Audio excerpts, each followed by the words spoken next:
सबको जय मसीह की। प्रभु आप सबको बहुत बहुत आशीष दे चुके हैं यीशु मसीह के नाम से।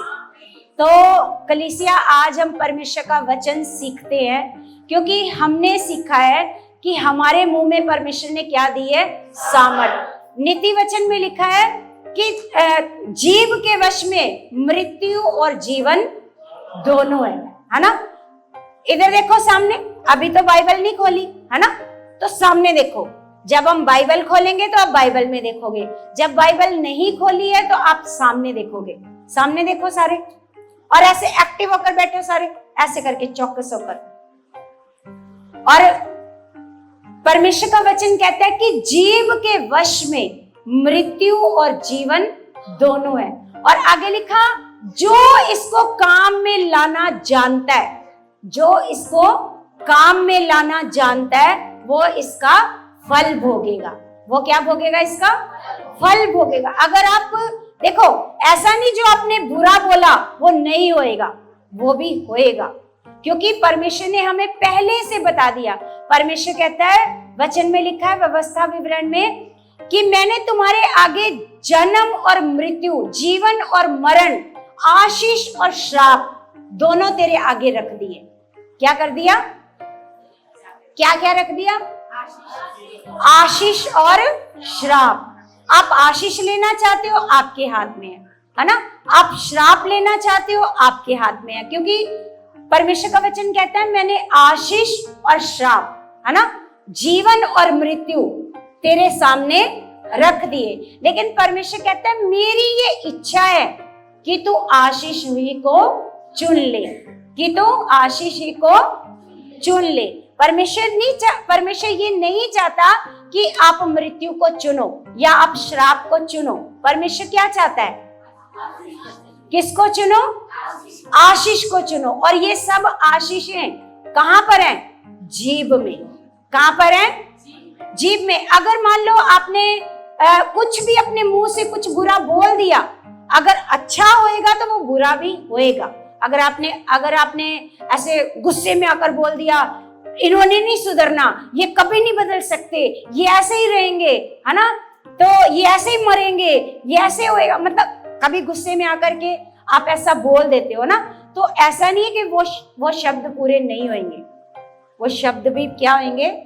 वो पूरे होंगे। लेकिन इसीलिए हमें परमेश्वर बताता है कि जो जीव है, जैसे देखो हम याकूब की किताब निकाल करके देखते हैं। याकूब की किताब,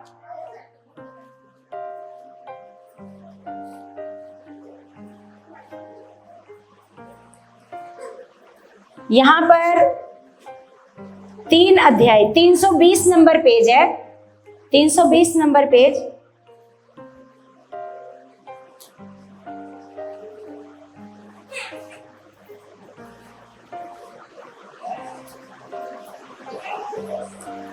इसका हम पढ़ते हैं 3 का 3। 3 का 3 में क्या लिखा है? लिखा, जब हम अपने वश में करने के लिए घोड़ों के मुंह में लगाम लगाते हैं तो हम उनकी सारी देह को भी घुमा सकते हैं, है ना। घोड़ों के मुंह में क्या लगाते हैं? लगाम। जब लगाम कहाँ लगी होती है? कहाँ लगी होती है लगाम? लगाम होती है मुंह में, लेकिन उसकी सारी देह को क्या कर सकते हैं? आपने पहले तो जब हम छोटे हुआ करते थे ना, तब घोड़ा, टांगा घोड़ा हुआ करता था, हम टांगे में बैठते थे, है ना। तो मतलब हम देखते थे कि जो टांगा चलाने वाला होता था वो क्या करता था, वो ऐसे लगाम खींचता था। अगर उसको रोकना है घोड़े को, है ना, रोकना है, अगर उसको इधर मोड़ना है, इधर मोड़ना है, अगर उसको इधर मोड़ना है तो इधर वाली लगाम खींचता था, है ना। आपको पता है दो उसके ऐसे लगाम लगाई जाती थी ना। तो यहाँ पर परमेश्वर का वचन हमें बता रहा है, क्योंकि ये तो हमने अपने जीवन में देखा, लेकिन वचन कितने साल पुराना है। तब भी घोड़े चला करते थे, है ना, गधे घोड़े, ऐसे उन्हीं की सवारी हुआ करती थी। तो यहाँ पर परमेश्वर का वचन हमें बता रहा है, जब हम अपने वश में करने के लिए घोड़ों के मुंह में लगाम लगाते हैं। लगाम कहाँ लगाते हैं? मुंह में, लेकिन वश में किसको कर लेते हैं? पूरी बॉडी को, है ना। वश में किसको कर लेते हैं? पूरी बॉडी को। तो आगे लिखा है, तो देखो जहाज भी यद्यपि ऐसे बड़े होते हैं और प्रचंड वायु से चलाए जाते हैं, तो भी एक छोटी सी पतवार के द्वारा माझी की इच्छा के अनुसार घुमाए जाते हैं। लिखा वैसे ही जीव भी एक छोटा सा अंग है। जीव भी क्या है? एक छोटा सा क्या है? अंग है। तो आगे लिखा,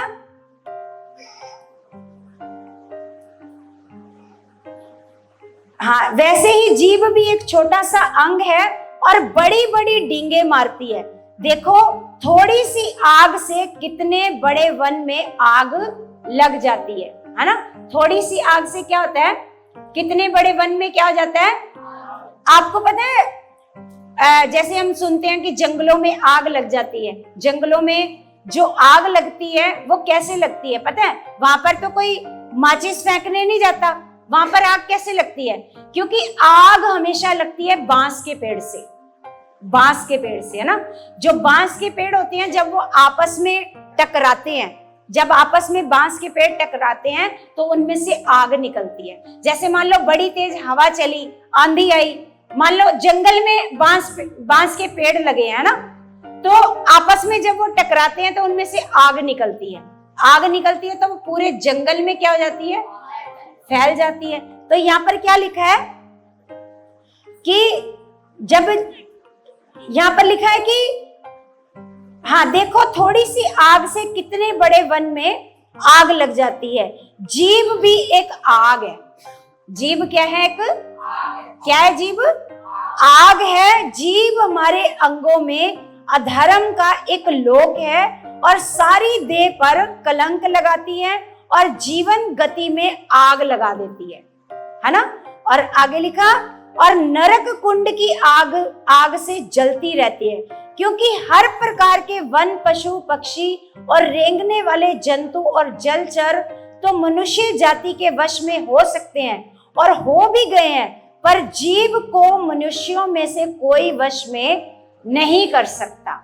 जीव को मनुष्यों में से कोई वश में नहीं कर सकता। वह एक ऐसी बला है जो कभी रुकती नहीं, वह प्राण नाशक विष से भरी हुई है। सोच के देखो, इसमें इस जीभ में है तो ये छोटा सा अंग है, इसमें इतना जहर है कि दूसरों के अंदर बहुत सारा जहर भर देती है ये जीभ, है ना। क्या लिखा है यहाँ पर? यहाँ लिखा वह प्राण नाशक विष से भरी हुई है। क्या है? हालेलुया। समझ में आ रही बात? हालेलुया। तो यहाँ पर क्या लिखा आगे? इसको रहने दो, इसके लिए आप खुद मत डिस्टर्ब हो, आप वचन सुनो, है ना। क्योंकि इनको खुद अपने ऊपर कंट्रोल होना चाहिए, खुद होना चाहिए, है ना। एक बार नहीं, दो बार नहीं, खुद अपनी प्रार्थनाओं में रखना चाहिए कि खुदावंद ये कमजोरी मेरे जीवन से क्या हो चुकी है? खत्म हो चुकी है ना। अगर कोई एक बार कोई कर रहा है इस तरीके का काम तो हमें समझ में आता है कि हमें इसको उठाना चाहिए, लेकिन हर बार क्या हम क्यों खुद को अपने आप को डिस्टर्ब करें, है ना। इनको खुद अपने आप पर क्या करना है?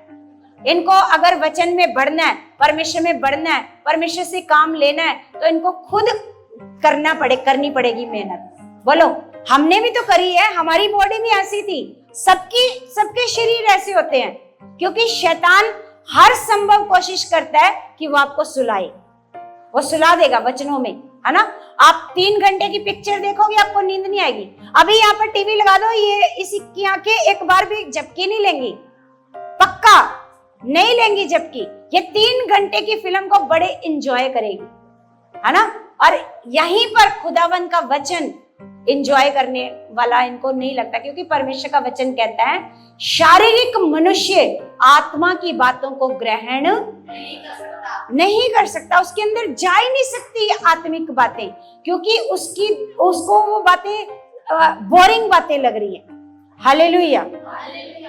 तो अभी हम परमेश्वर का वचन सीख रहे हैं कि ये जो जीभ है, यहाँ पर आगे लिखा है, अगर हम 10 पढ़ते हैं तो लिखा है एक ही मुंह से धन्यवाद और शाप दोनों निकलते हैं। हे मेरे भाइयों, ऐसा नहीं होना चाहिए। एक ही मुंह से अगर हम धन्यवाद करते हैं और उसी मुंह से क्या करते हैं, शाप देते हैं, किसी को शाप देते हैं, जा तूने मेरे साथ ऐसा करा, जा तेरा बुरा हो जाए, जा तेरा जाते एक्सीडेंट हो जाए, जा तेरा कभी भला ना हो, है ना, तेरे घर में कभी शांति ना आए। ऐसे अगर हम उस मुंह से धन्यवाद देते हैं परमेश्वर को, अगर हम उसी मुंह से किसी को श्राप देते हैं, तो परमेश्वर का वचन कहता है ऐसा नहीं होना चाहिए, ऐसा नहीं होना चाहिए। लिखा, हे मेरे भाइयों, ऐसा नहीं होना चाहिए, क्योंकि क्या सोते के एक ही मुंह से मीठा और खारा जल दोनों निकलता है। बोलो, जैसे मान लो अभी हमने समरसीबल लगाया तो खारा पानी निकला, तो ऐसा हो सकता है एक दिन खारा आ जाए, एक दिन मीठा आ जाए? ऐसा हो सकता है? नहीं, ऐसा नहीं होएगा। अगर इसने खारा पानी दिया है तो ये खारा ही देगा हमेशा के लिए, है ना, इसका पानी अब मीठा नहीं हो सकता, है ना। तो इसीलिए परमेश्वर का वचन कहता है, क्या सोते के एक ही मुंह से मीठा और खारा दोनों जल निकलता है? हे मेरे भाइयों, क्या अंजीर के पेड़ में जैतून या दाख की लता में अंजीर लग सकते हैं? वैसे ही खारे सोते से मीठा पानी नहीं निकल सकता। हालेलुया। तो इसी तरह हमें परमेश्वर का वचन सिखाता है कि अगर हम इस मुंह से अपने परमेश्वर का धन्यवाद करते हैं, तो इस मुंह से कभी किसी को कभी श्राप नहीं देना। हमेशा, चाहे किसी ने आपके लिए कितना भी बुरा किया हो, आप कहो धन्यवाद प्रभु, तेरे को बुद्धि दे। क्या दे परमेश्वर? तेरे को बुद्धि दे, तेरे को समझ दे, है ना। तो यहाँ पर हम सीख रहे हैं कि ये जो जीभ है, परमेश्वर का वचन कहता है तो ये एक छोटा सा अंग, लेकिन आपको पता है आपके जीवन में बड़े बड़े श्राप लेकर के आती है। जीभ क्या करती है आपके जीवन में? क्यों परमेश्वर ने कहा जीभ को वश में करना, है ना। इस जीभ से आप बड़ी बड़ी आशीषें भी ले सकते हो। बड़ी बड़ी क्या ले सकते हो? जो काम अनहोना है वो इस जीभ से आप ले सकते हो, और जो काम आपके जीवन में होने वाला होता है, इस जीभ से आप उसको रोक सकते हो। इस जीभ से क्या कर सकते हो? तो सब कुछ कहां पर परमेश्वर ने बताया? इस जीभ में है। मृत्यु और जीवन, आशीष और श्राप सब कहां पर है? जीभ में है। हालेलुया। तो हमें खुदावन का वचन बताता है। आज परमेश्वर ने मेरे को बताया, क्योंकि आज मैं सुबह 4 बजे उठी और 4 बजे उठकर परमेश्वर के आगे घुटने टेके परमेश्वर को कहा कि परमेश्वर, आप मेरे को बताओ कि आप मेरे को क्या सिखाना चाहते हो, क्या देना चाहते हो। परमेश्वर, मैं क्या आपके लोगों को सिखाऊं? तो परमेश्वर ने मेरे को वचन बताया कि आज्ञाकारिता से सब रास्ते खुलते हैं। आज्ञाकारिता से दरवाजे खुल जाते हैं। आज्ञाकारिता से क्या खुल जाते हैं? दरवाजे, है ना। क्योंकि परमेश्वर का एक वचन पढ़ते हैं हम, प्रकाशित वाक्य 3 अध्याय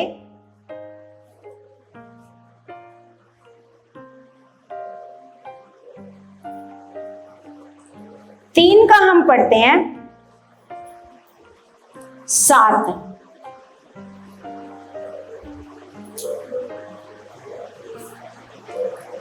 $345 नंबर पेज है, प्रकाशित वाक्य 3 का हम 7 पढ़ते हैं। तो यहां पर लिखा, फिलदिल्फिया की कलीसिया के दूत को ये लिख, जो पवित्र और सत्य है और जो दाऊद की कुंजी रखता है, जिसके खोले हुए को कोई बंद नहीं कर सकता और बंद किए हुए को कोई खोल नहीं सकता। देखो, इस वचन को हम दोबारा पढ़ते हैं। यहाँ पर लिखा है, जो पवित्र और सत्य है। पवित्र और जो पवित्र और सत्य है और जो दाऊद की कुंजी रखता है। क्या रखता है?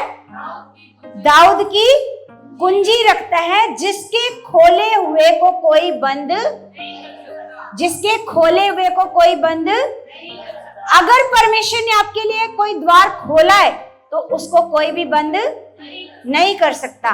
तो आगे लिखा, और जो बंद किए हुए को कोई खोल नहीं सकता। लिखा वह ये कहता है कि मैं तेरे कामों को जानता हूं।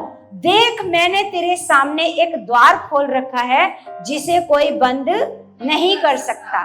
देखो परमेश्वर का वचन हमें कहता है कि मैंने तेरे सामने एक द्वार खोल रखा है। क्या करके रखा है? मैंने तेरे सामने एक द्वार खोल रखा है जिसको कोई भी बंद नहीं कर सकता। लेकिन आपको पता है ये द्वार कैसे खुलता है आपके जीवन में? परमेश्वर की ओर से वो खुला हुआ है, लेकिन आप अपनी तरफ से उसको बंद करते हो। कैसे? जब आप अनाज्ञाकार हो। क्या हो? क्योंकि हर एक दरवाजा कैसे खुलता है? आज्ञाकारिता से। यहाँ पर हमें परमेश्वर का वचन कह रहा है कि देख मैंने तेरे सामने एक द्वार खोल रखा है जिसको कोई भी बंद नहीं कर सकता। उसको कोई और बंद नहीं कर सकता, केवल आप बंद कर सकते हो। अगर आप परमेश्वर के साथ आज्ञाकार नहीं हो तो आप उस द्वार को क्या कर सकते हो? बंद कर सकते हो। जैसे हम यहोशू के जीवन से सीखते हैं कि अगर हम यहोशू के जीवन से सीखते हैं, जब वो एक यरीहो के देश में जब वो गया, यरीहो की दीवार को क्या करना था? उसने गिराना था। तो आप सोच करके देखो, क्या एक नगर के, जैसे ये नगर है, यरीहो का नगर है ना, तो उस नगर के चारों तरफ दीवार है ना, और उस दीवार को तोड़ना है। तो ऐसा हो सकता है कि उस दीवार के चक्कर लगाएंगे तो दीवार टूट जाएगी। ऐसा हो सकता है? बोलो, ऐसा हो सकता है? मान लो हमारा घर है ना, तो परमेश्वर ने ऐसा बोल दिया कि ये काजल का घर है और अगर आप इसके साथ रोज एक चक्कर लगाओगे, है ना, तो ये घर की जो दीवारें हैं, ये जो गेट है, ये गिर जाएगा। ये गेट गिर जाएगा और आप क्या हो जाओगे? अंदर आ जाओगे। क्योंकि आपने इस घर के ऊपर क्या करना है? कब्जा करना है। आपने इस घर के ऊपर क्या करना है? कब्जा करना है। और आपको परमेश्वर ने कहा है कि आपने क्या करना है? इसके क्या करना है? रोज एक चक्कर लगाना है। रोज क्या लगाना है? चक्कर लगाना है। और 7 दिन चक्कर लगाने हैं। और 7वें दिन क्या करना है? 7 चक्कर लगाने हैं। इस घर के 7 चक्कर लगाने। मान लो मैं आपको उदाहरण से बता रही हूँ, लेकिन ऐसा परमेश्वर ने यहोशू को कहा था यरीहो देश पर कब्जा करने के लिए। क्योंकि पुराने समय के लोग ऐसे खुले में नहीं रहते थे, चारों तरफ दीवार और बड़े बड़े फाटक लगा करके फिर रहते थे, ताकि कोई दुश्मन उनके आकर के उनका नुकसान ना करे। हालेलुया। तो वो कैसे रहते थे? ऐसे चारों तरफ ऊंची ऊंची दीवारें बनाकर रहते थे, है ना। तो यहोशू को कहा परमेश्वर ने कि रोज क्या करना है? एक चक्कर। रोज क्या करना है? और 7वें दिन के कितने चक्कर लगाने हैं? 7 चक्कर लगाने हैं। यरीहो ये नगर है और इसके 7 चक्कर लगाने हैं ना। अब आप सोच कर देखो, अगर आपको मैं बोलूं कि इसके आप रोज एक चक्कर लगाओ, तो आपको ऐसा कैसे हो सकता है? बोलो, सोचोगे ना? ऐसा हो सकता है कि रोज चक्कर लगाने से, है ना, मान लो इसके चक्कर लगाने से तो क्या ये दीवारें टूट सकती हैं? बोलो, आप सोचोगे ना? क्या यहोशू ने नहीं सोचा होगा? क्या यहोशू के साथ जो लोग चक्कर लगा रहे थे उन्होंने नहीं सोचा होगा? बोलो, नहीं सोचा होगा? क्या चक्कर लगाने से दीवार टूटेगी? एक बार तो मन में आया होगा, लेकिन आज्ञाकारिता करी। क्या करी? आज परमेश्वर ने मेरे को सुबह उठते ही वचन दिया। मैं रात को ऐसे परेशान हो रही थी। मैंने कहा परमेश्वर कि मेरे पास तो कोई वचन ही नहीं है, क्या सुनाना है? परमेश्वर ने कहा आज्ञाकारिता दरवाजे खोलती है। मैंने कहा ठीक है परमेश्वर, बस इतना ही काफी है ना, इतना ही वचन काफी है। आगे परमेश्वर मैं इतना स्टार्ट करूंगी आपका वचन, आगे मेरे को पता है आपने बोलते जाना है ना। तो परमेश्वर ने एक शब्द दिया। देखो परमेश्वर कितना महान है। परमेश्वर ने कहा आज्ञाकारिता क्या करती है? यह दरवाजा खुल सकता है आपकी आज्ञाकारिता से। मान लो यहाँ पर लॉक लगा है ना, और आप इस घर पर आना चाहते हो, घर में आना चाहते हो, आज्ञाकारिता क्या कर सकती है? इस दरवाजे को खोल सकती है। इतनी ताकत है आज्ञाकारिता में, है ना। हमें लगता है कि हमें लगता है ये बड़ी एक नॉर्मल सी बात है चक्कर लगाना। बोलो, चक्कर लगाना क्या है?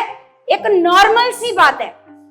और उनको ये पता है कि चक्कर लगाने से दीवारें नहीं टूटेंगी, लेकिन उनको ये भी पता है कि आज्ञाकारिता से अगर परमेश्वर ने कहा है, अगर परमेश्वर ने कहा है तो अवश्य ऐसा ही होएगा।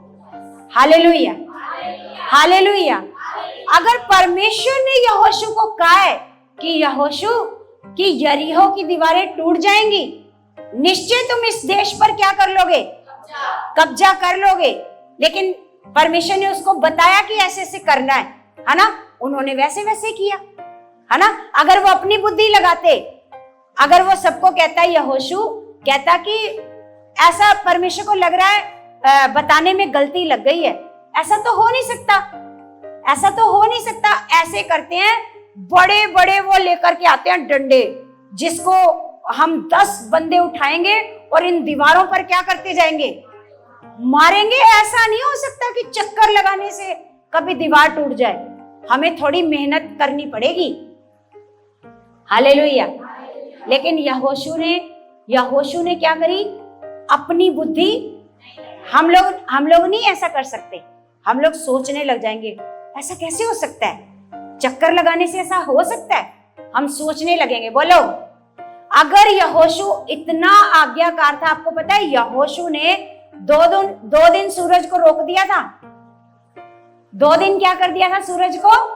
2 दिन सूरज को रोक दिया यहोशू ने। आपको पता है 1 महीने में 28 दिन आते हैं, आते हैं ना 28 दिन।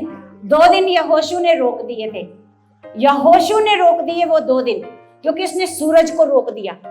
सूरज को ऐसे ढलने ही नहीं दिया, रात होने ही नहीं दी उसने, है ना? क्योंकि युद्ध चल रहा था। क्या चल रहा था? युद्ध चल रहा था। क्योंकि रात हो जाती तो रात में कैसे युद्ध करते, है ना? रात में कैसे युद्ध करते? अंधेरा हो जाता। तो उसने सूरज को ही क्या कर दिया? आप यहोशू की पुस्तक पढ़ना, पढ़ करके देखना कि आज्ञाकारिता अगर आप करते हो, आप सूरज को रोकने की ताकत आ जाती है आपके अंदर। तो ये यरीहो की दीवार क्या चीज है? यहोशू को पता है आज्ञाकारिता से अगर सूरज रुक सकता है, तो ये यरीहो की दीवार क्या चीज है? हालेलुया। तो यही एक ताकत है। अगर आप सच में अपने लिए दरवाजे खोलना चाहते हो ना? बोलो, चाहते हो ना कि मेरे लिए स्वर्ग के क्या खुल जाएं? दरवाजे खुल जाएं। परमेश्वर कहता है मैंने खोल रखा है, मैंने तुम्हारे लिए द्वार, और उसे कोई बंद नहीं कर सकता। हालेलुया। लेकिन हमें भी क्या करना है? परमेश्वर ने अपना काम कर लिया, परमेश्वर ने अपनी तरफ का काम कर लिया। क्योंकि हर किसी के हिस्से का काम होता है, अपना अपना पार्ट होता है काम करने का। तो परमेश्वर का पार्ट है, परमेश्वर ने अपना पार्ट पूरा कर रखा है। परमेश्वर ने कहा, देख मैंने तेरे लिए एक द्वार खोल रखा है जिसे कोई भी बंद नहीं कर सकता। अब परमेश्वर हमें यहाँ पर भी बता रहा है कि आपको क्या करना है, कि वो आपके लिए द्वार खुला रहे। हालेलुया। और भी बाकी जो द्वार हैं, जैसे आपके परिवार में जैसे बरकतें नहीं आ रही, आपके बच्चे नहीं बदल रहे, आपका पति नहीं बदल रहा, घर से बीमारियां नहीं जा रही, घर में शांति नहीं आ रही, है ना? तो ये द्वार भी आपके लिए अगर बंद है तो इसको भी आप खोल सकते हो। जैसे यरीहो की दीवार को यहोशू ने, देखो हम लोग निकाल करके देखते हैं यहोशू की पुस्तक, क्योंकि अगर आप पढ़ोगे तो आपको ज्यादा समझ में आएगा। क्योंकि हमें परमेश्वर ने वचन इसीलिए दिया है क्योंकि हम उन वचनों को क्या करें? ऐसे पढ़ें।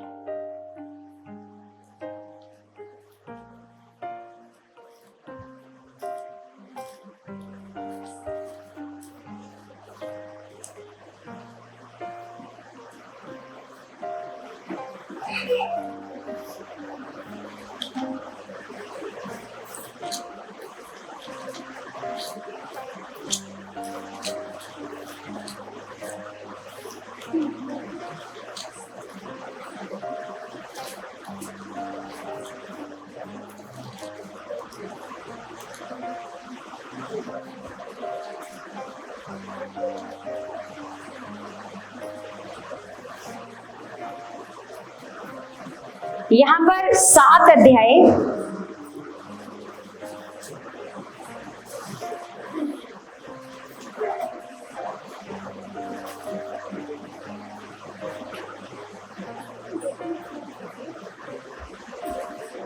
7 का हम पढ़ते हैं।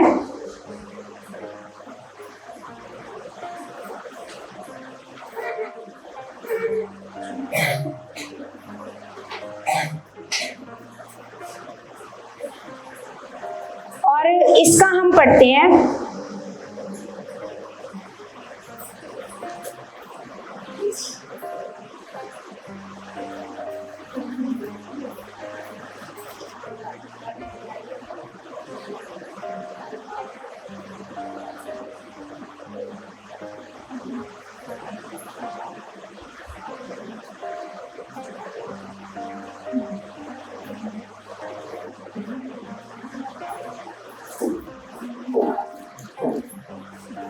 नहीं, 6 अध्याय, 6 अध्याय में 6 अध्याय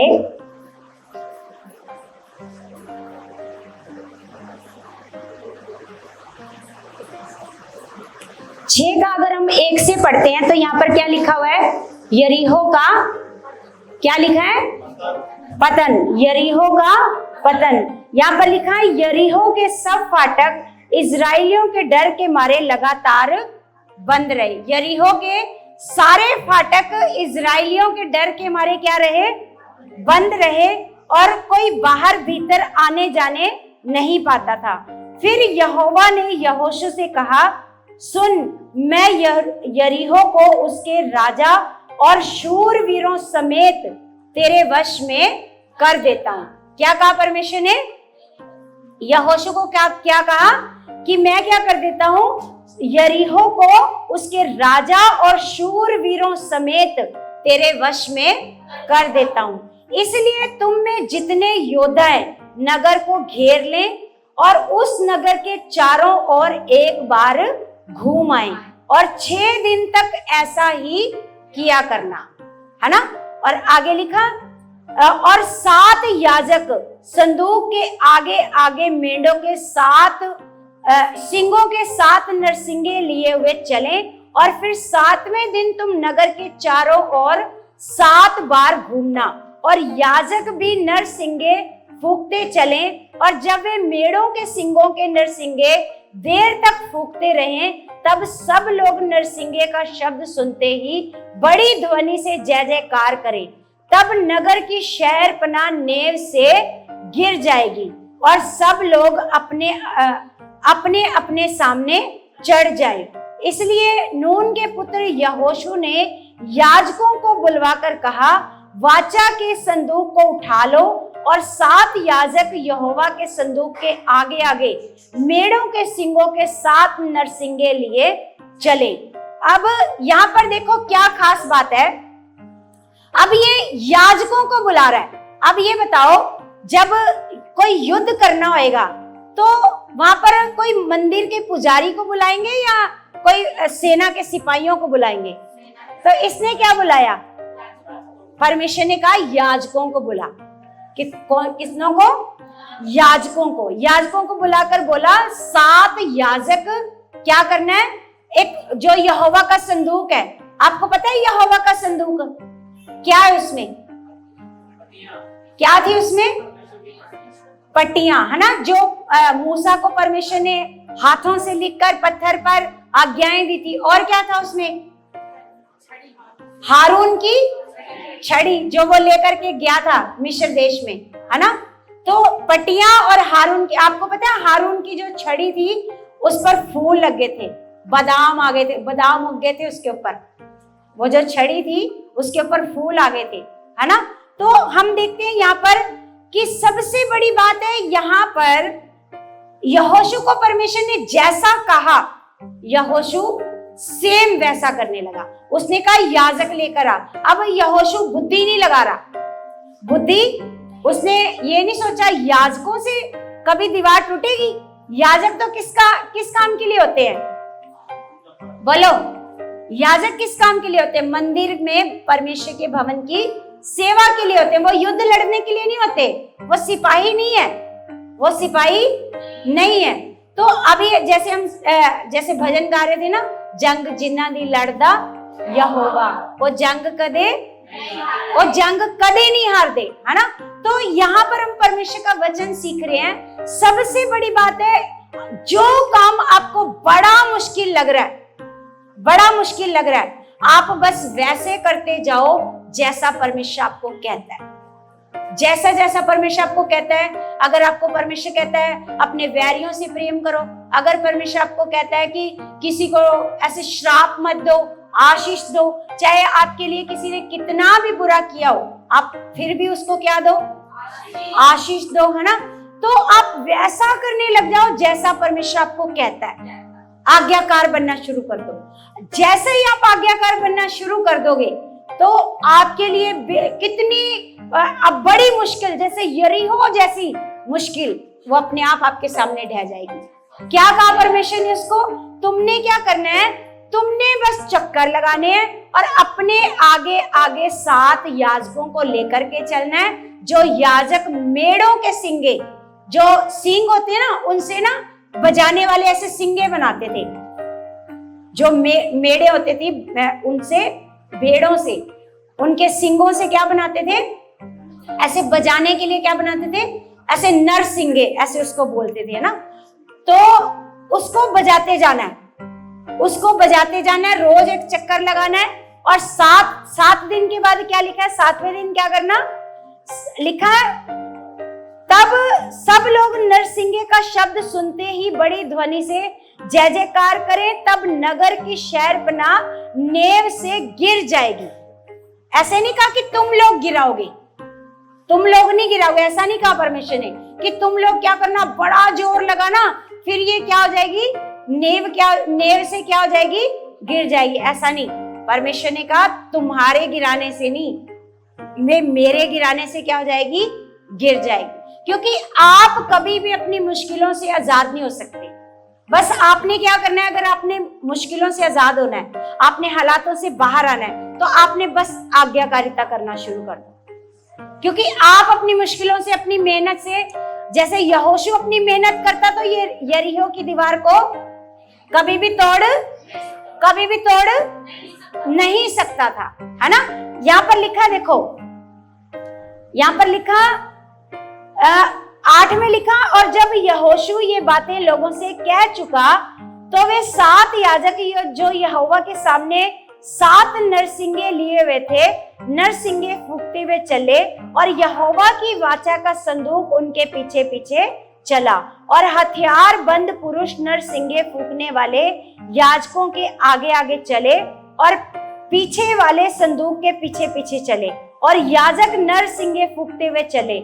और यहोशू ने लोगों को आज्ञा दी, जब तक मैं तुम्हें जय जयकार करने की आज्ञा ना दूं, तब तक जय जयकार ना करो, और ना तुम्हारा कोई शब्द सुनने में आए, ना कोई बात तुम्हारे मुंह से निकलने पाए, आज्ञा पाते ही जय जयकार करना। और आगे लिखा, उसने यहोवा के संदूक को एक बार नगर के चारों ओर घुमाया, तब वे छावनी में आए और रात वहीं काटी।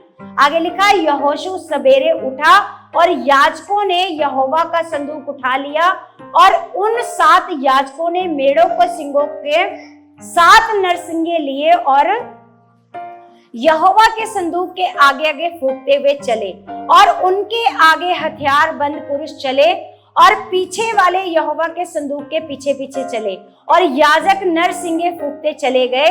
इस प्रकार वे दूसरे दिन भी एक बार नगर के चारों ओर घूमकर छावनी में लौट आए, और इसी प्रकार उन्होंने 6 दिन तक किया। फिर 7वें दिन वे तड़के उठकर उसी रीति से नगर के चारों ओर 7 बार घूम आए। केवल उसी दिन वे 7 बार घूमे। तब 7वीं बार जब याजक नरसिंगे फूंकते थे, तब यहोशू ने लोगों से कहा, जय जयकार करो। क्या कहा? क्योंकि यहोवा ने यह नगर तुम्हें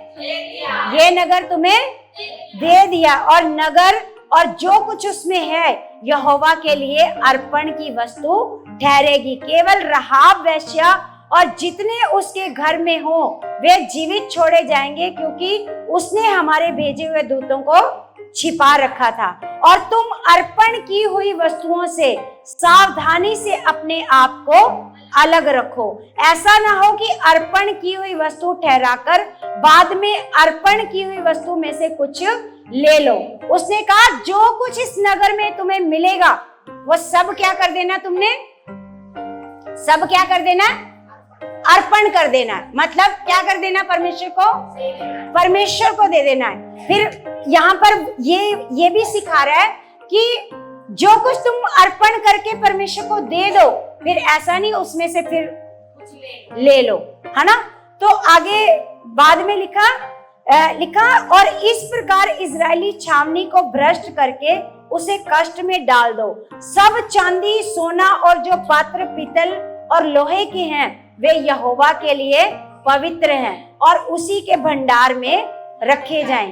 तब लोगों ने जय जयकार किया और याजक नरसिंगे फूंकते रहे। और जब लोगों ने नरसिंगे का शब्द सुना तो फिर बड़ी ही ध्वनि से उन्होंने जय जयकार किया। तब शहरपनाह नींव से गिर पड़ी। शहरपनाह क्या हो गई, नींव से क्या हो गई, गिर पड़ी। और इसको उन्होंने नहीं गिराया, किसने गिराया, किसने गिराया, परमेश्वर ने गिराया। किसने गिराया, क्योंकि उन्होंने सिर्फ क्या करी, उन्होंने सिर्फ क्या करी, उन्होंने सिर्फ आज्ञाकारिता करी। उन्होंने अपनी बुद्धि नहीं लगाई, अपनी समझ नहीं लगाई। ऐसा कैसे हो सकता है, ऐसा तो हो ही नहीं सकता, है ना। कभी भी जो काम आपको परमेश्वर कैसे बोलेगा। देखो पुराने समय में तो परमेश्वर डायरेक्ट बात करता था, है ना, अपने लोगों से परमेश्वर क्या करता था। लेकिन अब आप लोगों से परमेश्वर कैसे बात करेगा, अब आप लोगों से परमेश्वर कैसे बात करेगा, है। परमेश्वर अपने वचन के द्वारा बात करेगा, अपने अगुवे के द्वारा बात करेगा, जो उसने अपने लिए, ऐसे आपके लिए परमेश्वर ने क्या ठहराए हैं, नियुक्त किए हैं, वो उनके द्वारा क्या करेगा, बात करेगा। इसलिए जैसा आपको परमेश्वर सिखाता है ना, वैसा करना शुरू कर दो। आपको पता है हमारे जैसे अमृतसर चर्च में आप बड़े बड़े चमत्कार देखते हो, वो चमत्कार क्यों होते हैं वहां पर, क्यों होते हैं, वो चमत्कार किन लोगों के जीवन में होते हैं, बिल्कुल जो आज्ञाकारिता, जैसा खुदा के दास ने बोल दिया ना, अगर खुदा के दास ने बोल दिया जाओ तुम्हारे लिए हो गया, तो वो क्या करते हैं, उस बात के ऊपर क्या करते हैं, वो विश्वास कर लेते हैं कि खुदा के दास ने बोल दिया हो गया, तो इसका मतलब ये काम मेरे लिए हो गया, है ना।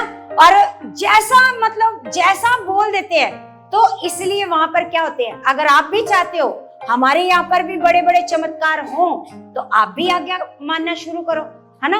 क्योंकि परमेश्वर का वचन हमें कहता है कि बोलने वाले तुम नहीं हो, परमेश्वर का आत्मा तुम में क्या करता है, बोलता है। अगर आपको परमेश्वर ने किसी को बोल दिया ना, आज जैसे परमेश्वर ने अचानक मेरे मुंह से बोला, मैंने सोचा नहीं था कि जिनको यहाँ पर सुस्ती आती है, नींद आती है, वचन नहीं सुन सकते, हफ्ते में एक दिन क्या करना शुरू कर दो, ये परमेश्वर ने बोला है। अगर ये मान लेंगे इस आज्ञा को, तो सच में इनके जीवन में ब्लेसिंग आएगी, आशीष आएगी। तो ये होती है आज्ञाकारिता, इसको कहते हैं आज्ञाकारिता, है ना।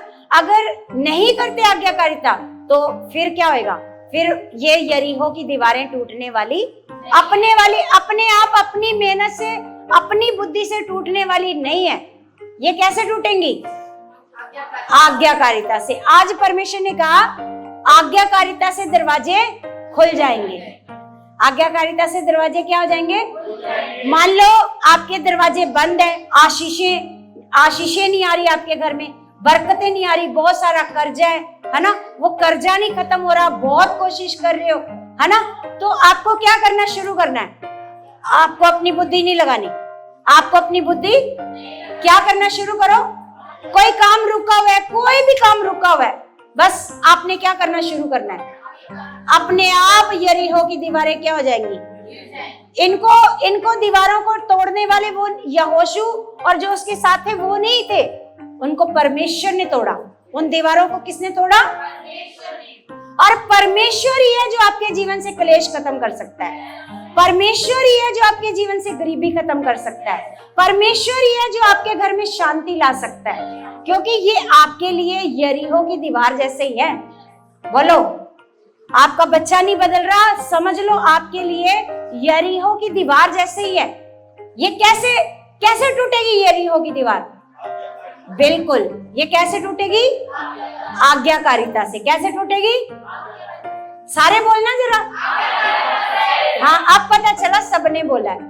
ऐसे एक दो जने बोल देते हैं, बाकी जने ऐसे ही करते रहते हैं। Hallelujah, hallelujah. तो सच में कलीसिया, जैसे हम देखते हैं, हम दाऊद के जीवन से देखते हैं, है ना? दाऊद परमेश्वर के साथ कितना वफादार था और कितना परमेश्वर के साथ आज्ञाकार था, है ना? जो आज्ञाकार था, हम देखते हैं कि परमेश्वर ने उसको कहां से उठाया और कहां लेके गया। एक भेड़ बकरी चराने वाला, है ना? क्योंकि पुराने समय में, है ना, भेड़ बकरी चराना कोई आसान काम नहीं था, क्योंकि जानवरों का डर रहता था, है ना? और पूरा पूरा दिन ऐसे जंगलों में भटकते रहना पड़ता था। बहुत मुश्किल काम था, है ना? और हम देखते हैं कि दाऊद जो था, अपने घर में सबसे निकम्मा बच्चा था। क्या था? सबसे निकम्मा बच्चा, जिसको कोई नहीं पूछता था। आपको पता है, जब शमूएल उनके घर में आया, यिशै के घर में, दाऊद के पिता के पास आया, है ना? तो जब उसने कहा अपने बेटों को बुला, तो इतना वो निकम्मा था कि उसके पिता ने भूल ही गया। उसका पिता उसको बुलाना ही भूल गया। हालेलुया। इतना वो निकम्मा, क्योंकि जो कोई और काम नहीं कर, क्योंकि उसके बड़े जो भाई थे वो सेना में भर्ती थे। मतलब आज सोच के देखो, आर्मी में थे, है ना? वो सेना में भर्ती थे, वो अच्छे थे, हट्टे कट्टे थे। लेकिन दाऊद क्या था? बिल्कुल उनकी नजर में क्या था वो? लेकिन वो परमेश्वर की नजर में निकम्मा नहीं था। परमेश्वर की नजर में वो आज्ञाकार बच्चा था, परमेश्वर का भय मानता था, परमेश्वर का आदर करता था, और वो परमेश्वर से प्रेम करता था। लेकिन घर वालों की नजर में वो बिल्कुल निकम्मा था, है ना? इसलिए उसका पिता उसको बुलाना ही भूल गया। जब शमूएल ने जब सबको चेक करा, परमेश्वर से पूछा, परमेश्वर इसका अभिषेक करना है? तो परमेश्वर ने कहा नहीं। तो बारी बारी से सारे आए, 6 भाई आए, है ना? परमेश्वर ने बोला नहीं, इनका अभिषेक नहीं करना। फिर शमूएल ने पूछा यिशै को, क्या तेरा कोई और भी बेटा है? फिर उसको याद आया, हाँ दाऊद है, वो जंगल में क्या कर रहा है? तो कहता जा फिर उसको बुला, है ना? फिर जाकर उसको याद आया, मेरा एक और बेटा है, रिजेक्टेड पर्सन, है ना? रिजेक्टेड बेटा, मतलब बिल्कुल अगर आपको कोई पूछता नहीं है ना? अगर आपको कोई नहीं पूछता, आप अपने घर में सबसे निकम्मे, आप सोचते हो घर वाले मेरे को क्या समझते हैं, इसको तो कुछ पता ही नहीं है, इससे क्या सलाह लेना, ऐसे करते हैं ना? इससे घर में कोई मेन बात होती है ना, कोई खास कोई सलाह हो रही होती है, तो आपको शामिल नहीं करते, जैसे दाऊद को शामिल नहीं करा। मान लो ऐसा कोई जन आपके बीच में बैठा है ना? उसको पता है कि हाँ मैं हूं वो पर्सन, है ना? जिसको कोई पूछता नहीं, जिसकी कोई सलाह नहीं लेता, कोई खास काम करना है, कोई कुछ खरीदने जाना है, उससे सलाह नहीं लेनी, खरीद ले, ऐसा कर ले, मतलब उससे नहीं पूछना, वो रिजेक्टेड पर्सन है। लेकिन अगर वो रिजेक्टेड पर्सन परमेश्वर का भय मानता है, परमेश्वर का आदर करता है, फिर परमेश्वर याद करवाता है, एक बंदा है खास, जिसको शमूएल ने कहा हाँ यही है जिसको परमेश्वर ने क्या किया है? अभिषेक करना है। हालेलुया। अगर आपको आपके रिश्तेदार नहीं पूछते, है ना, आप बिल्कुल रिश्तेदारों की नजर में तुच्छ हो, आपको कोई पूछते नहीं, इससे क्या पूछना है, ये तो सारा दिन परमेश्वर ही करती रहती है, इसको कोई और बात आती है? ऐसा मान लो आपके रिश्तेदार आपके बारे में ऐसा बोलते हैं ना, आपको कुछ नहीं, किसी बात में शामिल नहीं करते, किसी सलाह लेने में आपको शामिल नहीं करते, है ना? लेकिन आप परमेश्वर के साथ खड़े हो, आप आज्ञाकार हो, आप वफादार हो, फिर एक दिन ऐसा आएगा परमेश्वर आपको उठाएगा, और परमेश्वर जब उठाएगा फिर वही लोग आपसे सलाह लेने आएंगे जो आपको कभी किसी सलाह में नहीं पूछते थे, फिर आपके पास आएंगे, क्योंकि अब दाऊद क्या बन चुका है? राजा। क्या बन चुका है? राजा। फिर अब परमेश्वर जब आपको उठाएगा, फिर वही इंसान जो आपको पूछते भी नहीं थे, फिर आपसे पूछेंगे ऐसा कर लें, ऐसा करें, है ना? तो सच में ऐसा खुदावंद कर सकता है। परमेश्वर बड़ा महान है, वो सामर्थी है। आपको क्या करना है? आपको बस आज्ञाकार बनना है, आपको परमेश्वर के साथ वफादार रहना है, परमेश्वर का भय मानना है। Hallelujah, hallelujah. तो परमेश्वर का हम धन्यवाद करते हैं। एक वचन और पढ़ते हैं, इतिहास की पुस्तक में जाएंगे।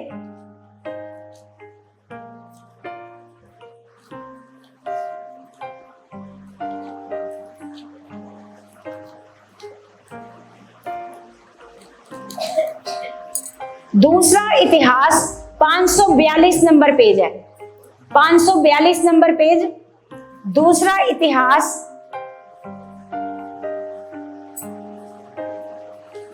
यहां पर हम देखते हैं यहोशापात।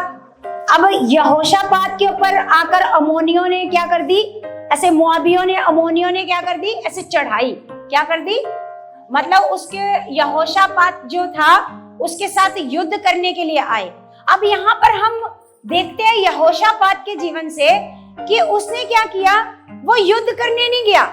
उसने कहा याजकों को कि तुम क्या करो? तुम आराधना में लग जाओ। तुम क्या करने लग जाओ? क्या करने लग जाओ? आपको आज का वचन समझ में आ रहा है? कितनों को आ रहा है? सबको आ रहा है? सबको आ रहा है? अभी मैं पूछूंगी ना कुछ, फिर बोलोगे पता ही नहीं। अभी मैंने पूछ लिया ना, किसके ऊपर चढ़ाई करने आ रहे हैं? अभी बोलना नहीं, मैं पूछूंगी, जिससे पूछूंगी। आप बताओ, जूली बताओ, कौन से, किसके ऊपर चढ़ाई करने आ रहे हैं?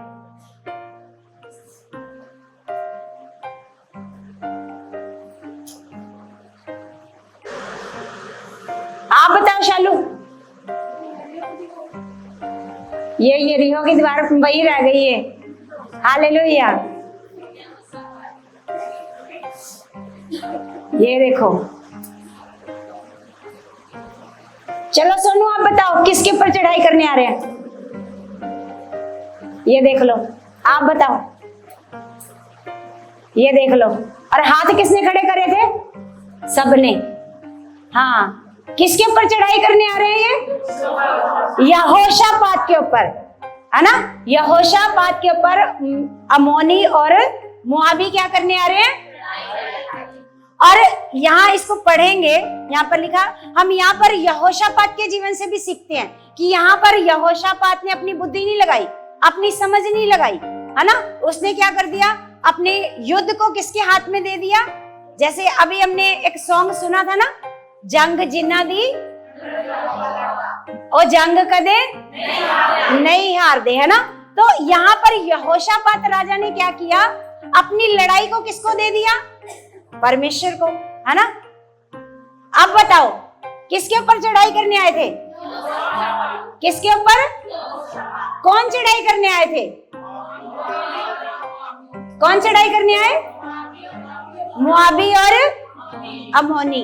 चौकस रहा करो, आपको इतना बुद्धिमान बनना है, क्योंकि परमेश्वर का वचन हमें कहता है बुद्धिमान बनने को। परमेश्वर का वचन कहता है बुराई के लिए भोले बन जाओ, जैसे कबूतर होता है ना? बुराई के लिए भोले बन जाओ। बुराई, आपको पता ही नहीं बुराई क्या होती है ना?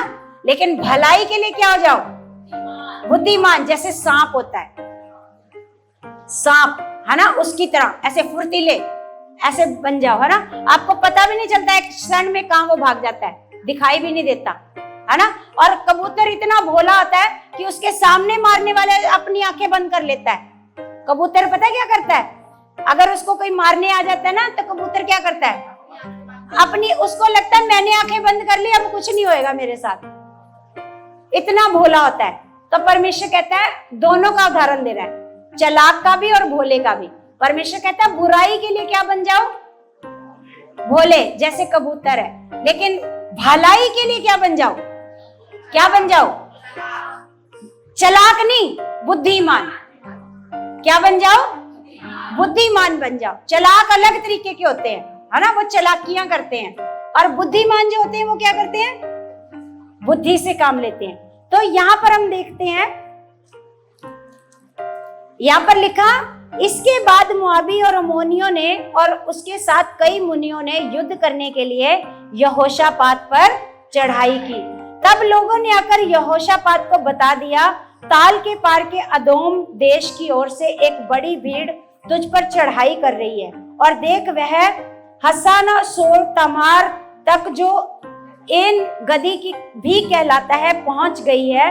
तब यहोशापात डर गया और यहोवा की खोज में, डर तो गया लेकिन एक बात उसने अच्छी करी, डर के कहां चला गया? यहोवा की खोज में चला गया। लिखा, और पूरे यहूदा में उपवास का प्रचार करवाया। अतः यहूदी यहोवा से सहायता मांगने के लिए इकट्ठा हुए, वरन वे यहूदा के सब नगरों से यहोवा से भेंट करने को आए। तब यहोशापात यहोवा के भवन में नए आंगन के सामने यहूदियों और यरूशलेमियों की मंडली में खड़ा होकर ये कहने लगा, हे हमारे पितरों के परमेश्वर यहोवा, क्या तू स्वर्ग में परमेश्वर नहीं, और क्या तू जाति जाति के सब राज्यों के ऊपर प्रभुता नहीं करता, और क्या तेरे हाथ में ऐसा बल और पराक्रम नहीं है कि तेरा सामना कोई नहीं कर सकता।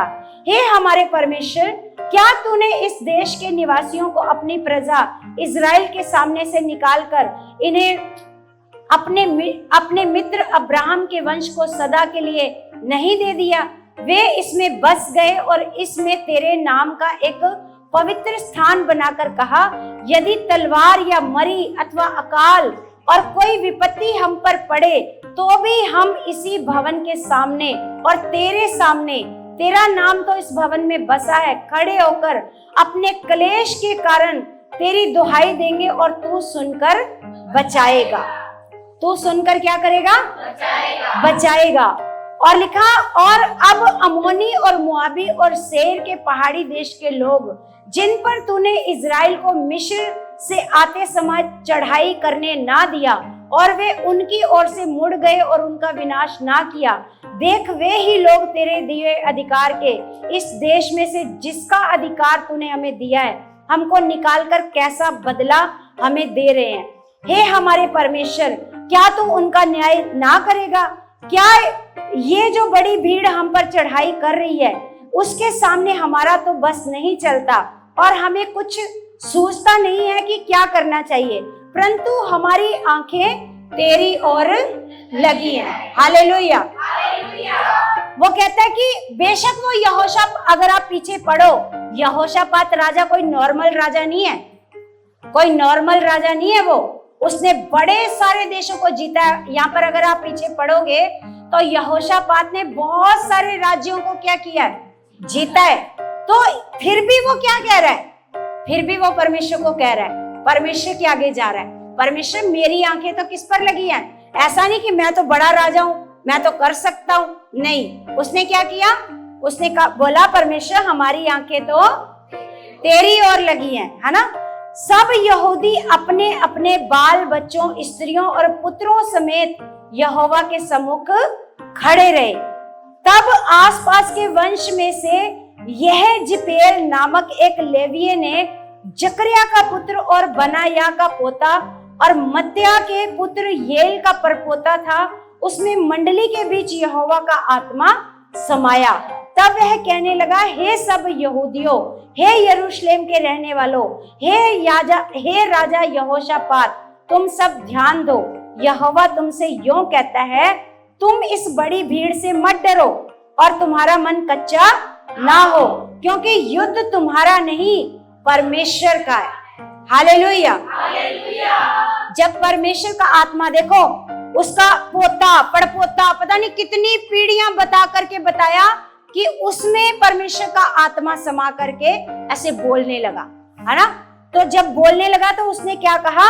हे यहूदियों, हे यरूशलेम के रहने वालों, हे यहोशापात राजा, तुम सब क्या करो? ध्यान दो। और क्या करो? तुम इस बड़ी भीड़ से, क्योंकि वो बहुत लोग थे जो उन पर चढ़ाई करने आ रहे थे, है ना। तो उसने कहा, परमेश्वर के आत्मा ने कहा कि तुम इस बड़ी भीड़ से मत डरो, क्योंकि युद्ध तुम्हारा नहीं है, युद्ध परमेश्वर का है। कल उनका सामना करने को जाना, देखो वे शीश की चढ़ाई पर चढ़े आते हैं और यरूएल नामक जंगल के सामने वाले सिरे पर तुम्हें मिलेंगे। और ऐसा परमेश्वर ने नहीं कहा कि तुम जाना मत, बस परमेश्वर खुद ही जाकर के लड़ लेगा, जाना। लेकिन देखो, जैसे हमारे सामने परमेश्वर हमें कहता है कि मैं तुम्हारे जीवन में सब कुछ क्या कर दूंगा, चंगा कर दूंगा, लेकिन हमारा भी कोई काम है। अब यहाँ पर परमेश्वर ने इनको बोल दिया कि युद्ध तुम्हारा नहीं परमेश्वर का है, तो ये क्या करते, सब अपने अपने घरों में जाकर सो जाते हैं। परमेश्वर ने, क्योंकि आत्मा ने तो बोल ही दिया कि युद्ध तुम्हारा नहीं है, किसका है, परमेश्वर का है। तब ये तो बेफिक्र हो गए, हाँ अब हमें थोड़ी लड़ना है, अब कौन लड़ेगा, तो इनको तो बेफिक्र हो जाना चाहिए। लेकिन यहाँ पर लिखा, वो क्या किया उन्होंने, वो परमेश्वर ने उनको कहा तुमने जाना है, कल उनका सामना करने को जाना, कल उनका सामना करने को जाना। तो इसी तरह हमें भी परमेश्वर कहता है, जब हमारे सामने हालात आते हैं, दुख आते हैं, तो परमेश्वर कहता है तुम उनका सामना करना, मैं तुम्हारी क्या करूंगा, मैं तुम्हारी क्या करूंगा, मदद करूंगा। तुमने क्या करना है, उनका सामना। सामना तो हमने ही करना है, उन सारे हालातों का सामना क्या करना है, हमने करना है, लेकिन परमेश्वर ने हमारी क्या करनी है, मदद करनी है ना। तो यहाँ पर परमेश्वर का वचन कहता है आगे, इस लड़ाई में तुम्हें लड़ना ना होगा, इस लड़ाई में तुम्हें लड़ना ना होगा। आगे लिखा, हे यहूदा और हे यरूशलेम ठहरे रहना और खड़े रहकर यहोवा की ओर से अपना बचाव देखना। लिखा, मत डरो और तुम्हारा मन कच्चा, कल उनका सामना करने को चलना और यहोवा तुम्हारे साथ रहेगा। और लिखा, तब यहोशापात भूमि की ओर मुंह करके झुका और सब यहूदियों और यरूशलेम के निवासियों ने यहोवा के सामने गिर के यहोवा को दंडवत किया और कहा, तियों और कोहतियों में से कुछ लेवीय खड़े होकर इजराइल के परमेश्वर के यहोवा की स्तुति अत्यंत ऊंचे स्वर से करने लगे। तो देखो, ये सब क्या करने लगे, ये लड़ाई करने नहीं जा रहे, ये सिर्फ परमेश्वर ने कहा इस युद्ध में तुम्हें लड़ना नहीं पड़ेगा, लेकिन ये क्या करने लगे, क्या करने लगे हैं, परमेश्वर की क्या करने लगे हैं, स्तुति करने लगे। देखो, ये जो यहाँ पर ये लिखी है, ये जो परमेश्वर हमें यहाँ पर बताता है पुराने नियम में, ये आज भी हमारे जीवन में क्या करती है, काम करती है। क्योंकि परमेश्वर का वचन हमें सिखा रहा है कि यहोशापात राजा, यरूशलेम के लोग, ये सब क्या करने लगे, परमेश्वर ने उनको कहा इस युद्ध में तुम्हें जाना तो है सामना करने के लिए, लेकिन तुम्हें लड़ना नहीं पड़ेगा, तुम्हें लड़ना। आगे आप देखोगे तो इनको देखकर ही वो लोग क्या हो गए, इनको देखकर ही वो क्या हो गए, भाग गए। सामना करने को तो ये गए हैं, तो इनको देख करके वो क्या हो गए हैं, लेकिन ये क्या कर रहे हैं, स्तुति। ये क्या कर रहे हैं, ये स्तुति कर रहे हैं, है ना।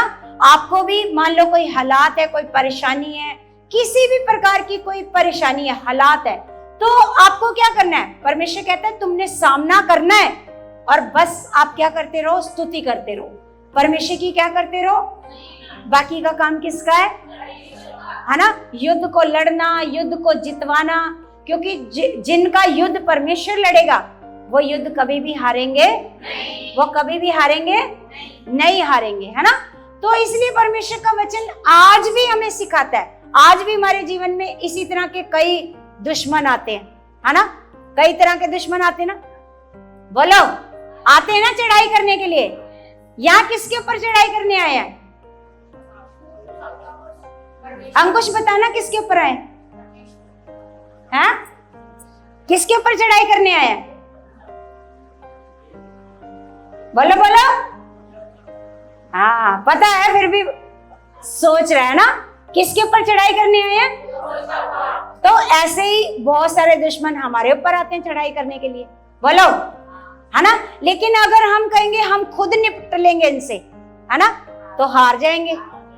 तो क्या करेंगे, अगर हम अपना युद्ध अपने परमेश्वर को दे देंगे, मान लो दुख आ गया, मान लो क्लेश आ गया, मान लो बीमारी आ गई, कोई ऐसी बीमारी आ गई, आप कहोगे मैं खुद निपट लूं, ऐसा नहीं हो सकता। आप कहोगे, क्योंकि आपको आपकी जो बॉडी है ना, इसको बॉडी को मनवाना है बीमारी को कि तू मेरे लिए नहीं है।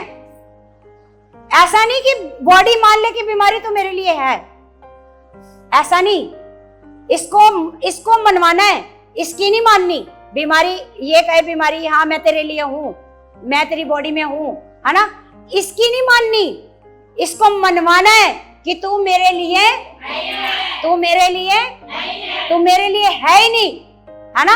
कभी कभी ऐसा होता है कि हम मान जाते हैं हाँ मेरे को ये बीमारी है, नहीं, हमने कभी नहीं मानना। बहुत सारे दुख आएंगे, बहुत सारे हालात आएंगे, बहुत सारी बीमारियां परेशानियां आएंगी। जैसे यहोशापात राजा के ऊपर आए बहुत सारे दुश्मन चढ़ाई करने के लिए, है ना, लेकिन यहोशापात किसकी ओर चला गया? बोलो, ये खुद तो लड़ने नहीं गया, ये किसकी ओर चला गया? ये परमेश्वर। आप खुद लड़ने जाओगे तो मुंह के बल गिरोगे, हार के आ जाओगे, शैतान आपको हरा देगा, दुश्मन आपको क्या कर देगा। लेकिन ये राजा समझदार था। ये राजा क्या था? ये खुद अपनी सेना लेकर चलो चलो दुश्मन आ गए, चलो लड़ाई करने जाते हैं। ऐसा नहीं करा इसने। इसने क्या किया? बोलो, इसने क्या किया? आपके घर में भी मान लो कोई आ गया, दुश्मन आ गया, हालात आ गया, परेशानी आ गई, आपको भी क्या करना है? खुद उससे मुठभेड़ नहीं करनी। आप बोलोगे परमेश्वर मैं नहीं जानता, ये आए हैं मेरे साथ लड़ने, आप खुद निपटो, मैं तो आपकी स्तुति और आराधना करूंगा। मैं क्या करूंगा? ऐसा नहीं आप सो जाओ, परमेश्वर हाँ मेरे को बड़ी नींद आ रही है परमेश्वर जी, मैं तो सो रही हूँ, आप देख लो क्या करना है ना। अगर आप सो जाओगे तो फिर परमेश्वर थोड़ी आपका काम करेगा। आपका भी एक रोल है उसमें। आपका रोल क्या है? आपका रोल क्या है उसमें? आपका रोल है आप बस स्तुति करो, परमेश्वर की महिमा करो। यहाँ पर क्या करने लगे? यहाँ पर यहोशापात और यहूदी लोग क्या करने लगे? क्या करने लगे? जब वो स्तुति और आराधना करने लगे, अपना पार्ट ऐसे उन्होंने अपना पार्ट निभाया, तो फिर परमेश्वर ने क्या किया? फिर परमेश्वर ने क्या किया? बोलो, परमेश्वर ने क्या किया? बोला करो। भाग गए ना, तो ऐसे ही आपके जीवन से बीमारियां भाग जाएंगी, ऐसे ही क्लेश भाग जाएगा। जो भी आपके घर में क्लेश करने वाला बंदा है ना, उसको परमेश्वर ऐसा बदल देगा, क्योंकि वो खुद नहीं कर रहा है ये सारा कुछ, उसके अंदर दुष्ट कर रहा है। ये ज्यादा होगी आवाज। उसके अंदर कौन कर रहा है? उसके अंदर शैतान कर रहा है। और जब आप स्तुति आराधना करने लग जाओगे, वो कब उसके अंदर से भाग जाएगा पता भी नहीं चलेगा। Hallelujah, hallelujah. लेकिन अगर आप खुद लड़ाई करने लग जाओगे, तो फिर ऐसा आप जीत नहीं पाओगे। हालेलुया। क्योंकि हम देखते हैं पौलुस और सिलास के जीवन से सीखते हैं कि पौलुस और सिलास को जब जेल में बंद कर दिया, उनके हाथों और पैरों को काट में क्या कर दिया, है ना, लकड़ी में ठोक दिया, है ना, तो वो क्या करने लग गए? स्तुति आराधना करने लग गए। जब वो स्तुति और आराधना करने लग गए, तो वो क्या हो गया? आपको पता है पूरे जेल खाने में अंधेरा था, अंधेरा। और जो जेलर था ना, वो भी डर गया कि ये क्या हो गया, है ना। और वो जो उन काट में ठोके थे, उनकी सारी जंजीरें टूट गई, जेल खाने के दरवाजे खुल गए, है ना। तो वो हैरान हो गया, जो जेलर था वो डर गया, कहीं पौलुस और सिलास भाग तो नहीं गए। तो उन्होंने कहा नहीं, हम भागे नहीं है, हम यहीं पर है ना। आपको पता है इतना बड़ा चमत्कार देखकर वो जेलर ने क्या किया? पूरे घराने समेत क्या लिया? बपतिस्मा लिया। पूरे घराने समेत उसने अपने मन को फिराया। Hallelujah, hallelujah. तो कलीसिया, आज जो परमेश्वर ने वचन दिया ना मुझे, क्योंकि ये मेरी ओर से नहीं, ये परमेश्वर की ओर से है। अगर आप चाहते हो कि हमारे जीवन में दरवाजे खुलें, तो कैसे खुलेंगे? कैसे खुलेंगे? आज्ञाकारिता से। रोज परमेश्वर के वचनों का मनन करना, क्योंकि इस वचन को जो आप यहाँ से सुन करके जाते हो, ये आपके हृदयों में बोया गया है। ये वचन क्या किया गया है? ये आपके हृदयों में क्या किया गया है? बोया गया है, ये बो दिया गया है। लेकिन अगर ये बोया हुआ बीज, इसको आप सिंचाई नहीं करोगे, तो ये घर जाते जाते सूख जाएगा। घर जाते जाते क्या हो जाएगा? अब इसका रोज मनन करना है। एक कॉपी पे नोट कर लिए वचन, सबने नोट कर लिए। इसको जाकर के पूरा हफ्ता क्या करना है? इन वचनों को क्या करना है? आपने पढ़ना है। इन वचनों को पढ़ना है कि यहोशू ने अच्छा इतनी बड़ी आज्ञाकारिता करी, यहोशापात राजा ने इतना बड़ा मन दिया कि वो खुद अपनी बुद्धि नहीं लगाई, परमेश्वर के सामने गया, है ना। आप रोज रोज इन वचनों का पूरा हफ्ता क्या करोगे, मनन करोगे, तो वचन की क्या होती रहेगी, सिंचाई।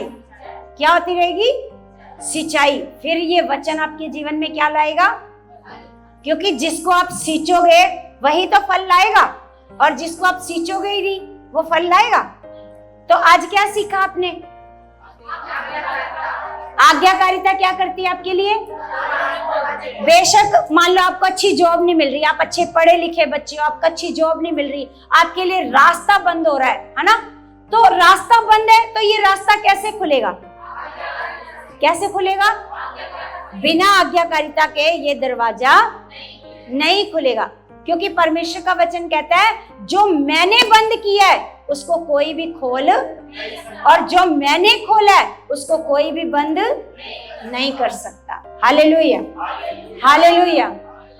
तो आज के बाद क्या करना है, घर जाना है, रोज बाइबल पढ़नी है। बोलो पढ़नी है। जो बाइबल पढ़ नहीं सकते उनको बाइबल सुननी है ना। चाहे अपने बच्चे को बैठाओ, चाहे आप अपने फोन में लगाओ। आपको पता है फोन में भी बाइबल आती है, फोन में बाइबल सुनती है पूरी बाइबल। जो भी आप अध्याय कहोगे ना, आप कहोगे वहां पर ऐसे बोल दोगे कि मुझे दूसरा इतिहास 30 अध्याय पढ़ना है ना। दूसरा इतिहास 30 पढ़ना है, तो वो आपको पढ़ के सुनाना शुरू कर देगी। मोबाइल आपका मोबाइल। हालेलुया। तो आप जो लोग नहीं पढ़ सकते वो बाइबल को मोबाइल से सुनेंगे। हालेलुया। लेकिन जरूर परमेश्वर के वचनों का मनन करना है, नहीं तो यहाँ पर पूछेंगे किसके ऊपर चढ़ाई करनी है किसके ऊपर, पता ही नहीं, है ना। तो ऐसे बनना चाहते हो, बोलो सारी जिंदगी ऐसे ही रहना चाहते हो कि आपको कुछ भी पता नहीं है, ना समझो आप। बोलो परमेश्वर ने ऐसा बनने को कहा है आपको, ऐसा बनने को नहीं कहा ना। परमेश्वर ने बुद्धिमान बनने को कहा है। क्या बनने को कहा है, क्या बनने को कहा है, बस क्या बनने को कहा है, यस। तो बुद्धिमान कैसे बनोगे, क्योंकि परमेश्वर का वचन हमें बताता है वचन के द्वारा आप क्या बनोगे, वचन के द्वारा क्या बनोगे, बुद्धिमान बनोगे। तो अब आपने क्या करना है, एक नियम बनाना। देखो जैसे हमारे सारे कामों का टाइम होता है ना, हम इतने बजे नाश्ता बनाते हैं, फिर बर्तन मांजते हैं, फिर सफाई करते हैं, है ना। हमारे सारे कामों का नियम होता है कि नहीं होता। तो उसमें ही बाइबल पढ़ने का और बाइबल के वचनों को सुनने का क्या बनाओ, एक नियम बनाओ कि इतने से इतने मेरा ये टाइम है, बाइबल पढ़ने का टाइम है। ये मेरा, आपको पता होना चाहिए अब मेरा बाइबल पढ़ने का टाइम है। 3 से 4 लगा लो या 4 से 5 लगा लो कि ये मेरा बाइबल पढ़ने का टाइम है। हालेलुया। आपके जीवन में ये टाइम होना चाहिए। बोलो होना चाहिए। जैसे खाना खाने का टाइम आपको अपने आप भूख लगती है, नाश्ते का टाइम हो गया, फिर दोपहर हो गई, अब कौन सा टाइम हो गया, हाँ लंच का टाइम। आपको बताना नहीं पड़ता, आपको खुद पता होता है अंदर, यहाँ ये बताता है। बोलो अगर इस पेट को भूख लगती है, इसको भूख लगती है, तो क्या आत्मा को भूख नहीं लगती? अगर आत्मा को भूख नहीं लगती इसका मतलब आत्मा अंदर मरी हुई है। आत्मा अंदर क्या है, क्योंकि मरे हुए इंसान को भूख नहीं लगती, है ना। तो आत्मा भी एक व्यक्ति है जो हमारे अंदर है। जैसे हम रह रहे हैं ना, हमें भूख लगती है ना, आत्मा भी क्या है, व्यक्ति है, और आत्मा को भी क्या लगती है, भूख लगती है। लेकिन आत्मा अगर मरी हुई है, आपने उसको मार दिया है, तो फिर उसको भूख नहीं लगेगी। हालेलुया। समझ आ रहे हैं वचन, समझ आ रहे हैं? बोलो क्या बोला मैंने, है लगती है ना। तो इसका भी एक समय रखो कि इस समय आत्मा को क्या देना है, खाना देना है। अगर मैंने आत्मा को खाना नहीं दिया तो आत्मा क्या हो जाएगी, मर जाएगी। आत्मा क्या हो जाएगी। मैंने देखा ज्यादा से ज्यादा किसी का अगर खाना छूट जाता है, 1 महीना खाना छूट गया, वो 1 महीने से ज्यादा जी नहीं पाता। तो अगर सोच के देखो, आपको कितने साल हो गए बाइबल नहीं पढ़ी, कितने साल हो गए वचन नहीं, इसको खाना नहीं दिया, तो इसका मतलब वो तो मरी पड़ी है। आत्मा अंदर क्या है? क्योंकि आत्मा अंदर काम कैसे करेगी जब आपने उसको उसका खाना ही नहीं दिया। आत्मा का खाना क्या है? आत्मा का खाना क्या है ना? जैसे शरीर का खाना रोटी है, आत्मा का खाना क्या है? वचन है। जब उसने उसको खाना नहीं दोगे तो वो मर जाएगी। हालेलुया। ठीक है, परमेश्वर आपको ब्लेस करेगा। परमेश्वर आपको इन वचनों से आशीष दे चुका है यीशु के नाम से। आमीन।